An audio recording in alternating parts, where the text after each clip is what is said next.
আমি শুধু ওইটুকু বলতে চাই, আমি একজন শিক্ষক হারাইছি। বিশ্বাস করেন কসম, দুনিয়ার সব ওস্তাদের কাছ থেকে যা শিখছি আম্মা তার চেয়ে বেশি শিখেছেন। এবং আম্মাই বলতেন যে তোরে দিয়ে এগুলো বলাই কে জানো, শিখাই, প্রত্যেকটা দিন শিখাইতেন। মাঝে মধ্যে মাথা খারাপ হয়ে যেত, রাত্রে 1টা-1:30টায় বাসায় যেতাম, আম্মাই সজাগ থাকতেন। সেই সময় যাওয়ার পর একটা আয়াত দিয়েছেন, এই আয়াতটার অর্থ কি, এটা ঠিক আছে, এইভাবে করতেন। আম্মাই কোরআন শরীফের তাফসীর সব জায়গা দিয়ে পারতেন, তাহাজ্জুদ নামাজ কাজা করতে দেখি। সুতরাং আমার আপনাদের সামনে কিছু বলার নাই। আমার মনে হয়, আমি বারবারই বলছি যে পৃথিবীতে একমাত্র আম্মাই আমার বুঝবেন, এরকম আর কেউ বুঝবেন।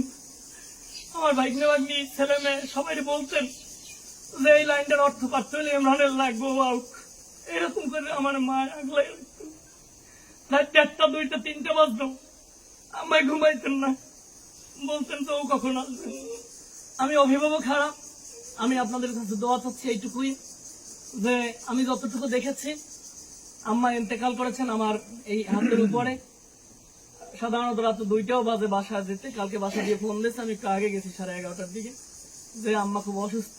আম্মার বিছানায় আমি ছিলাম, অত্যন্ত সুন্দরভাবে, একটু ইন্তেকালের কষ্ট তার হয় নাই। মুখে পানি দিচ্ছি আমি, আর শহরের আম্মু ছিল, খুব ভালোভাবে গেছেন। আজকে সোমবার, 84 বছর বয়স, রমজানের দিন, এবং ডান দিকে মাথা।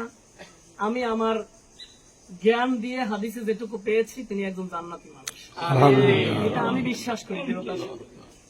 তুই কর, আমি কি আম্মা, আমি যা বুঝি আমরা আল্লাহ মাফ করবেন এবং আপনি ভালো থাকবেন। তো প্রায় আম্মা বলতেন কেমনে কবরে থাকবো, কেমনে। আল্লাহ পাক আমাদের একত্রে জান্নাতের মেহমান হিসেবে কবুল করেন। আমি ওইটুকু বলতে চাই, শাহেক জামালউদ্দিন ভাই আজকে অন্তত 10টা প্রোগ্রাম আছে তার টিভি চ্যানেল সহ, শুনেই সেই অবস্থায় খবর খালাম্মা সহ চলে আসছে।